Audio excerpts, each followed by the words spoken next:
Thank you all. Glad to be here. A couple of things I want to say while starting. I'd like to start with thanking the Creator for giving me this opportunity, the Africana spiritual community for looking out for me, and my ancestors for walking with me. More specifically, I would like to thank Marshawn McCarroll, Lucille Clifton, and my Aunt Rosalind Graham, as well as my high school football teammate, Sean Gamble, and Carter G. Woodson for accompanying me in this particular moment.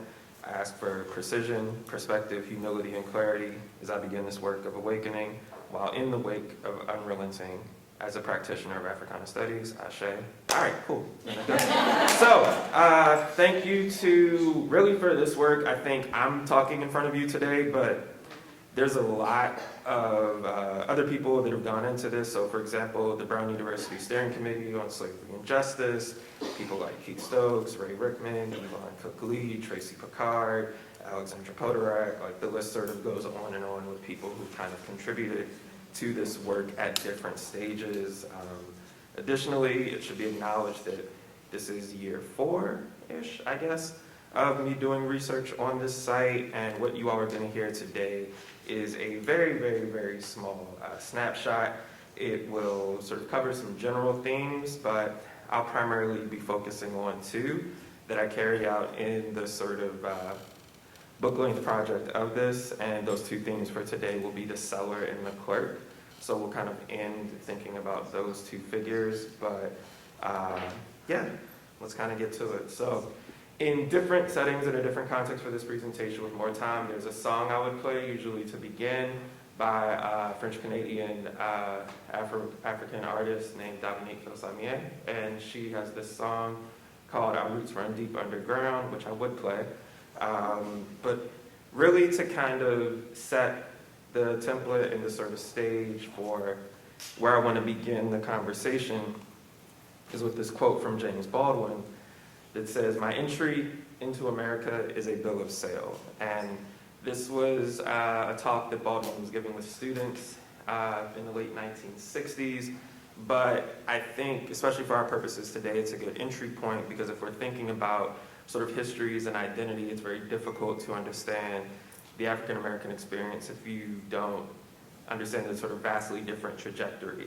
And in this context, to be clear, Baldwin was being asked by another individual, like, where are you from? And then the person says, oh, well, where are you really from? And then Baldwin says, well, I'm from Harlem, and my mother, she's from the American South, and then he sort of goes on, and he could tell that that's not the answer the person wanted. The person wanted to know, well, where are you from? And then Baldwin says, well, I don't know. And after that, he says, well, then I do know. And then this is the answer. And just want you all to kind of keep that in mind as we go through the conversation. Where does a history start? So there's some thinking around archives that I'm doing here today, which I guess will inform the approach to historiography that you'll be encountering today. It's an approach that's informed by critical art history. It's informed by literary studies scholars, as well as scholars of the archive and professional archivists. So it's sort of a research approach that thinks about archives in terms of how they assemble. That assembly work is not limited to a more or less passive act of collecting. Rather, it is an act of production that prepares facts for historical intelligibility. Scholar Ariel Azalea continues off of Michelle Roth-Triot's point. The archive is envisaged as acting by itself, of its own accord, as though it were the home of that dialectic of preservation and cancellation. And one thing that I'm really hoping to put forth here is that the facts that are or are not locatable in the archives, many of which I've been to, whether that is PPL, whether that is Rhode Island Historical Society, as well as a bunch of the other sites where the city records are held, none of those records just appear. Those aren't just things. They're all things that were assembled, created, recalled, retrieved, and given significance. And that process happens repeatedly. And for me, nothing that you're about to read or see is evidence. I don't have anything to prove. And that was really interesting in terms of how this project started. There was an interest, for those who maybe don't know locally, in the history of the site. Well, were people enslaved here? Were they not? Were they bought and sold here? Were they not? There doesn't seem to be any proof of that, yet there's speculation around it. And there was this sort of ongoing question within different historical communities.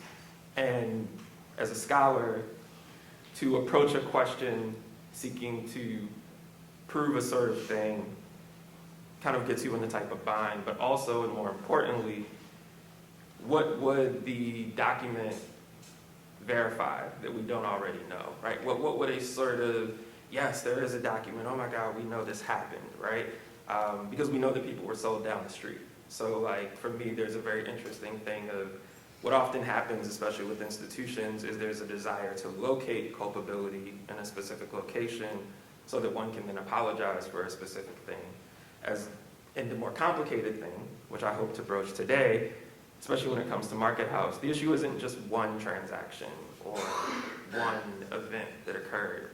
It's actually the function of the building itself when it was created. That's where the implications with the legacies of slavery lie, not in an offhand purchase on a random Tuesday in 1785. It's a lot more interesting than that. But let's start. So when you think about the building, the funding in the building of Market House in Providence can and perhaps should be understood as an architectural articulation of the patriotic ethos that drove the colonists to loose themselves from British rule. The soon-to-be Americans had grown tired of, as they saw it, the British making money off of their ingenuity and business acumen. In the 13 colonies, the business and institution of the slave trade was not only inherited, it was enhanced. On average, they transported more enslaved people than the British. They used smaller, faster ships than the British. They traded with whoever, unhindered by political entanglements that complicated the British ability to trade with other nations, European as well as native, in the region. And with many separate or private traders among their ranks, they were not beholden to any bureaucracy outside of their greed. They were simply better at it than the British. And because of that, they saw no reason why they should be penalized for such efficiency by deferring any amount of money they made to the, quote, mother country. That was clearly an inferior management entity as far as they were concerned. As far as this notion, it was unfair to allot such power to the RAC when it could not deliver the goods, leading to, quote, Negro shortages, price fluctuations, and advantage to European competitors. It is no coincidence that ground was broken for the construction of Market House during the same decade as the American Revolution began. And within 3 years of the Declaration of Independence itself being issued, for the colonists, the desire for their own commercial hub coincided with the desire for their own government. By 1770, it would only be 4 short years later that the first bricks would be laid for the building. And by looking at the layout of downtown Providence at the time, we're able to glean a spatial sense of the potential that the merchant princes saw in the area. So some of the images that you're looking at here, this is probably the most common image you'll see when you look up Market House, just a cursory search online. One of the reasons that I wanted to highlight this one is that both in the RISD Library and at the Providence Public Library, you have references of this from the 19th century, but where we're looking, if you get a chance, I'll try to click it and see, you can, there we go, yeah. So if you look in this area, you can sort of see the wagons, you see the horses, and you see the sort of open doors. These are all, when you all get to go by the area, what you're looking at, actually, this side is the side that's now facing sort of like the Fleet Library, the bridge. This is the back end. This over here is where the museum and everything is located. So this picture is actually taken from the back side. And part of why that matters is because if you think about the time period, there would have been the wharves and the docks and everything here. Things would have been loaded off. And if anyone's been to Philadelphia, this analogy I often use, Market House at the time operated somewhat similar to, say, like a Reading Terminal or Lexington Market in Baltimore, Maryland, meaning that sort of each arch that you see on the bottom level was a stall for a different vendor. So, for example, there would have been fishmongers, butchers, other sorts of vendors sort of operating here. And those stalls were rented out on a sort of year-to-year basis. There was a pretty competitive process, and a lot of the sort of newspaper records, the early Providence Journal, some of the other publications, you'll see a lot of ads for the stalls, and you could tell that it was a quite competitive process. Here as well are some records from John Hutchins Cady, some of the papers that you can look into. So Cady wrote the 1952 history of Market House, which is kind of seen as the major history of the site if you were to look into it. And yeah, in the research scrapbooks collection at PPO, we see some of the sort of early documentation and the sort of listing, how the site was described. And one of the ways that it's listed here is it says, the city's central square as it appears shortly after the Dorr War or the Dorr Rebellion, in the adaptation of the state constitution in the place of King Charles II's charter. So a thing really just to understand about the site and why it matters and why it's significant is that Newport and Bristol were really operating at, I guess you could say, a clip above Providence commercially for a while. But one of the initiatives that, again, the merchants saw that they thought could take the area over the top was the development of a market house, right? A market house is something similar to churches with inns. It was seen as one of the core structures that would take a town perhaps from fledgling or on the brink, right? If you had a sort of central hub and a central location, a place could really take off. So this is one of the ways I'm thinking about this idea of history, right? From John Hutchins Cady, we get the replicating image of Market House, the official history of Market House, in the mid-20th century remodeling of Market House. So Michel Roth-Trio in this book, Silencing the Past, he talks about the historical guild, meaning the sort of traditional historians, right? Recognized academics, universities, and university presses impact this sort of academic history. By virtue of professional claims, the guild cannot express political opinions, libraries or depositories sponsored by states and foundations, but less viable institutions that sort to organize facts, or more properly, the rules that condition academic history. And why I bring all that up is that, again, thanks to the work of people like Elon Cook-Lee, Tracy Picard, and others, there is a very important part of this history that over the past few years has been discussed more, but was pretty much hiding in plain sight for a while if one did any extensive looking into the archive. So these are just some of the sources that one will find. This piece is over at the Providence Athenaeum, Catherine Milan's The Old Market House. This was a sort of 150th anniversary text, a history text that was written by a scholar who was a woman at a time period when there were not a lot of women scholars who were doing this sort of work, that were being supported by institutions. There were plenty of women scholars and women's writers around, but I think that's one thing to note. And in the text, she does a really good job of kind of outlining some of the important key points. Here's John Hutchins Cady's text, The Providence Market House and Its Neighborhood, the one from 1952. And here, this is the excerpt from Catherine Milan's text discussing the plan. So the plans were drawn up by Joseph Brown and Stephen Hopkins. So to, I guess, just bookend that point, those are the two people who are credited as the co-architects of the structure. Stephen Hopkins, governor of Rhode Island, as we know, and Joseph Brown of the Brown brothers. He's sort of the, I wouldn't say like the Cooper Manning of the Brown brothers, but isn't the one that I would say you hear the most about, but he was sort of seen within the family, did a lot of science experiments, eccentric, part architect, part scientist, all of them clearly invested in slavery, which we'll get to. That's not debatable, but what's purposeful and useful here is Joseph, his aspirations as an architect really, I think, came to fore for him in the construction of this building as well as a couple others. And again, Hopkins also is a signer of the Declaration of Independence. The building was commenced on May 23rd, 1773. Lumber was brought at much inconvenience and expense from the sawmills in Johnston and Cumberland. Bricks came by float up the river from Rehoboth, but the market house was underway. on Saturday, June 12th, in the Providence Gazette, it was referenced. And here I kind of want to show the place. So, I'll try to clicker. Yeah. So, where it says Town Parade, this is a 1770 plat, so it's a bit from before this would have been built. But this is where we're talking about. So, over here, this is where the RISD Museum is that you'll be going later. This is the RISD Auditorium.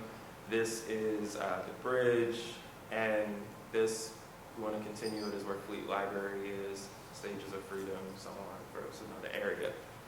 And what, again, different lecture, different conversation. I would go into who all these people are. This is not the time for that today. But those of you familiar with the area, you may see some familiar names like Nightingale, Fenner, Bowen, Jenks.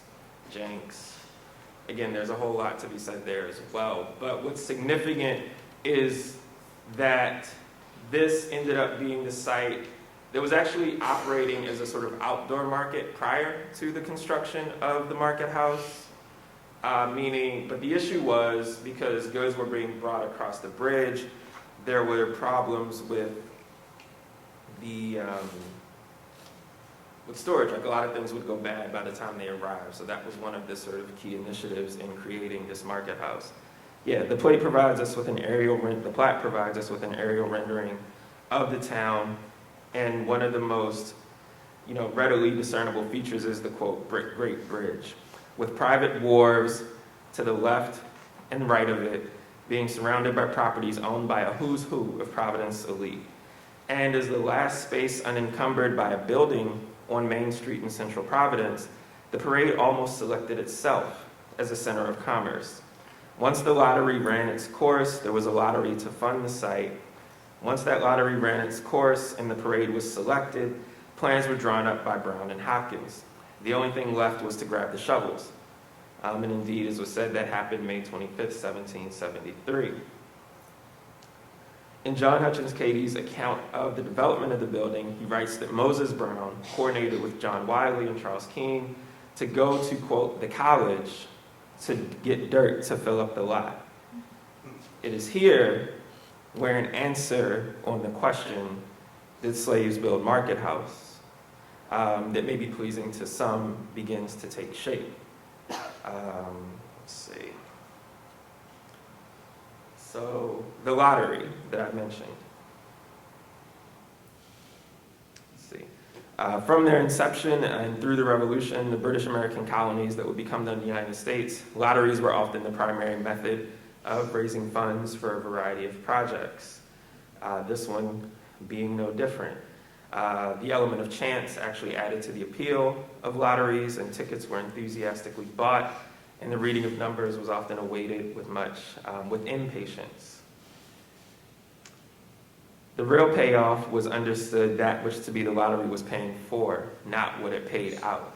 The lottery wasn't just a vice or a guilty pleasure, it was seen as a colonist's civic duty. These points about the lottery are significant because it is in the scheme of the lottery that we find arguably the most brazen attempt of the invisible hand that is the Brown family when it comes to Market House. Moses Brown was one of the directors and managers of the lottery. John Brown was awarded a contract by the directors of the lottery to fill the lot where the building was being built. Nicholas Brown laid the first brick, the cornerstone of the building, and Joseph Brown was the primary or lead architect. The lottery that led to the creation of Market House may have been approved by the General Assembly, but the four brothers ran the numbers. From the foundation to the fault lines, Market House was as much of their making as the Sally and the University on the Hill. And that is one of the points that I try to make in this work, is that it's really difficult to try to pin down the sort of implications of the structure to an event, because when you do that, you sort of lose sight of who wanted the building to exist, how they facilitated its existence. And just to kind of punctuate something that maybe isn't clear, the idea from the research is that the dirt that I'm referencing came from University Hall. And again, for those who know, University Hall was also built in part with enslaved labor. That's, again, not really a contested thing. You can find that on Providence's tourism site. Not saying anything that hasn't been sort of said in the slavery report, which turned 20 this year actually and was reissued recently. So I'll kind of like run through some other things real quick. So Stephen Hopkins, as we all know, I think most in this room are probably aware, again, but best remember, today is Rhode Island's 9 times governor. If you go to the Stephen Hopkins house, they still have, I guess in varying, I guess we could talk about it, but the sort of presumed residences of the enslaved folks who live there. You can go in and kind of see different references to them. So between Hopkins and Brown, we have, again, fairly clear connections to enslavement. And the site that I want to go to now in the last few minutes is like the cellar and the clerk. So the figure of the cellar, and I kind of just want to talk through these more so than go through all the notes. I can answer that later. But the cellar, the way that I organized the project that I'm creating on this is sort of floor by floor. So that each chapter, there's a chapter in the cellar, there's a chapter on the first floor, a chapter on the second floor, and then a chapter on the addition that came later. And in each of those chapters, I deal with a different history. So the cellar, for those who maybe don't know, the cellar is the site that when you look in the archive, that is the one where you find the sort of most explicit references to enslaved labor. So the document you're looking at here is a bill, and it says, to Patrick Dwyer, Thomas Shoemaker, Palm Smith, Piero, that being Piero Paget. This is compensation for attending and working about the cellar. So for those who kind of do local history in here, names like Pomp, Piero, those should be familiar. Those are folks who were formerly enslaved. Thomas Shoemaker as well is a name that for those who are in that history should know. And what this tells us is that at the bare minimum, formerly enslaved people were working on this site, but their status in terms of being enslaved or free actually isn't clear here. So it would be within reason historically to say that there's a good chance they were either enslaved at the time or free later, but what's clear is that these people who were enslaved at some point did work on this project. And I think part of what a document like this, again, this is for those who need the proof, right? Like part of my presentation is like proof isn't what's guiding my work here, but if that's a thing that one requires to engage in the conversation, it's there. And just a couple more things thematically. Some of you, the art historian folks in the room, may be familiar with this painting, Sea Captains Carousing in Suriname. This is John Greenwood's famous 1758 painting. Depicts a South American tavern full of Rhode Island merchants and mariners in various states of punch-induced disorder. Several of the figures in the painting have been identified as leading Rhode Island magnates, including Stephen Hopkins. Ambrose Page is in here, a bunch of others. Can definitely talk about that more, but why this is significant is that the lapse of this quaint, conventional, and usual ceremony is often sadly mourned by some members of a more enlightened century of progress, right? The building was immediately put to use for which it had been planned. Providence had its market house, and what this is referencing is that as each floor of the market house was built, there were galas, there were like parties, there were celebrations. Perhaps some that resembled something like this. And the questions we have to ask are who was present, who wasn't, who was a part of that, who was not. And the location of Suriname is also significant because when I talk about the function of the market house, and I'll try to pull all of this together, a lot of in the cellar, one of its primary functions was storage, it was a root cellar. Cod, fish, salt, beer, beef, these would all be stored here. In particular, a lot of that cod, in particular, was not destined for people in the United States. A lot of that was part of the provisions trade, meaning that this was food that would then be sent to places like Suriname, like Barbados, like Jamaica, to feed those who were enslaved in those regions. So for those who don't know, that's the sort of textbook definition of the transatlantic slave trade, the triangle that we teach, that you've probably seen before. The people come from the African continent, They are then dropped off in the Caribbean. There's a raw material that then comes up to the United States. That raw material is processed, hence how Newport literally came to be. The streets of Newport are paved in rum, quite literally. And then that rum is then sent to the African continent, rinse, repeat, right? So this is to understand as a part of that triangle. And that's another thing with slavery that people often forget, is like these ventures took months. They would not just be there, buy people, leave. It was a very drawn out process. Thanks. And sort of as I close, I wanted to talk about the figure of the clerk. And this is, there's a book by a scholar, she's a writer, poet, a lot of things, Dion Brand. And she has this really experimental, interesting book called The Blue Clerk. And the way that it's set up is, if you know how versos work, or used to, right, sort of you would have, basically everything that's written on the left side of the book comes from the author, and everything on the right side is like from the, it's like what's withheld, it's from the clerk. So she writes the book through the voice of what the clerk is kind of saying to the author, the clerk being all the things that don't end up in the final document.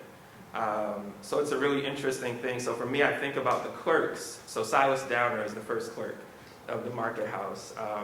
You then have, you know, multiple individuals, Nathaniel Hopkins, others who presume this job later. The office of the clerk of the market, and the town clerk was the second floor of Market House. So their offices were located there. And oftentimes in the conversation around slavery, it comes down to, well, where's the record? Where's the document? Where's the evidence?